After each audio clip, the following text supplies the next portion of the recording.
Market making is a cornerstone of many trading firms' operation. However, the concept can often seem abstract, leaving many people unclear about the specific services market makers or liquidity providers provide. Some firms actually ask specific market making questions in their interviews to test your fundamental understanding of the industry. However, this is of course dependent on the firm and role, but even for the firms that do not specifically ask such questions, being aware of how market making helps can be very valuable. Since market making plays such a central role in the financial industry and nearly every market participant interacts with a market maker at some point, we'll dedicate the next few videos to thoroughly explaining this concept. Interestingly, you likely interact with market makers in your everyday life without even realizing it. To illustrate this point, let's begin with a real-world example. Imagine you're moving overseas and need to sell your car quickly. You set a price of $10,000, but unfortunately, no potential buyers are willing to pay that amount. In the next few days, the only offer you receive is a measly $5,000, which you understandably reject. Luckily, you find a car dealership willing to purchase your car for $9,000 right before you move. You head off overseas, but out of curiosity, you decide to track what the dealership does with your car. You discover that the dealership almost immediately lists the car for sale at your original asking price of $10,000. Over time, they receive some underbids, but they decline all of them. After 2 months, a buyer finally steps up and agrees to the dealership's $10,000 asking price. They successfully sell your car and pocket a $1,000 profit. So, what can we learn from this scenario? In essence, the key difference between you and the car dealership was the ability to handle waiting. You couldn't afford to store the car for months because you were leaving the country. The dealership, however, had no such restriction. The dealership capitalized on their lack of time pressure by waiting for a more suitable buyer while simultaneously taking on the risk of the car's value potentially decreasing over time.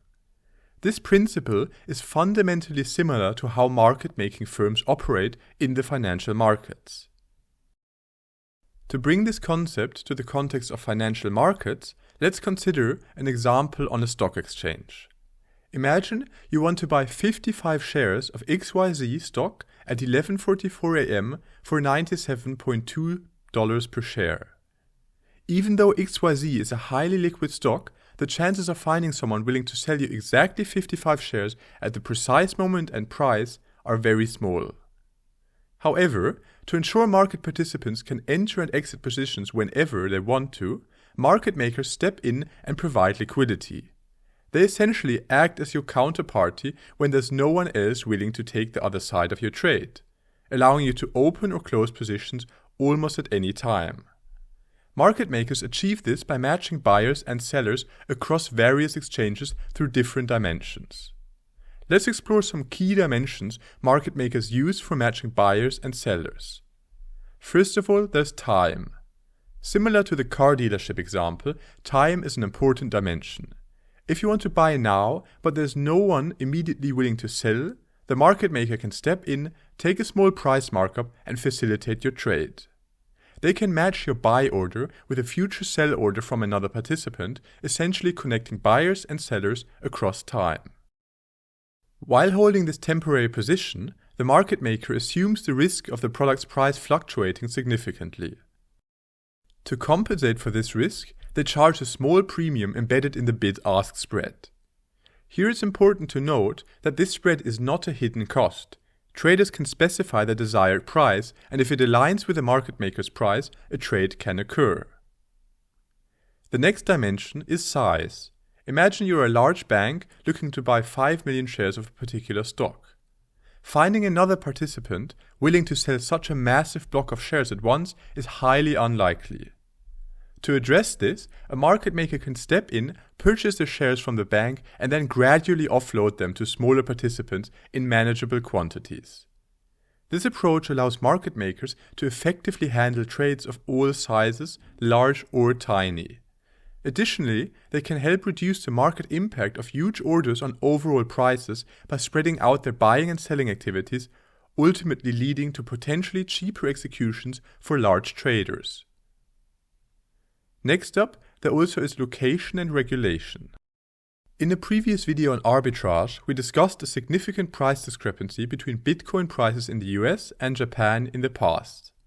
Without a market maker to connect buyers and sellers across these exchanges, some participants would receive much worse pricing depending on their location. Here, market makers can step in, bridging the geographical and regulatory gaps by matching traders across exchanges and profiting from small spreads. Hopefully, these examples clarify the value and function that market makers provide and why they are compensated for this role. It's important to remember that market makers are present in many aspects of our daily lives. Just like car dealerships, supermarkets and many retail stores can also be considered market makers. They connect buyers and sellers of various products where typically the sellers are large industrial entities and the buyers are individuals. In that sense, market making is much more akin to many everyday businesses than it might seem at first glance. They share similar challenges such as effectively managing inventory and margins through their spread to remain profitable. The key difference is that market makers deal in financial securities and direct risk compared to traditional retail items. Similar to other industries, market makers profit from the spread they can charge between buyers and sellers. As with any business, the width of this spread depends on factors like competition. With less competition, market makers can command wider spreads. A real-world example of this is comparing currency exchange rates at airports versus those in the open financial markets. Spreads in the open forex markets are typically fractions of a cent, while airport currency exchanges often charge significantly wider spreads. So in conclusion, market makers typically offer quotes on both sides simultaneously and generate their profit through the bid and ask spread. They achieve this by matching buyers and sellers across various dimensions such as time, size, location, regulation, related products, and more. Their core service is managing their positional risk that they take on when other participants want to efficiently enter and exit positions without much delay.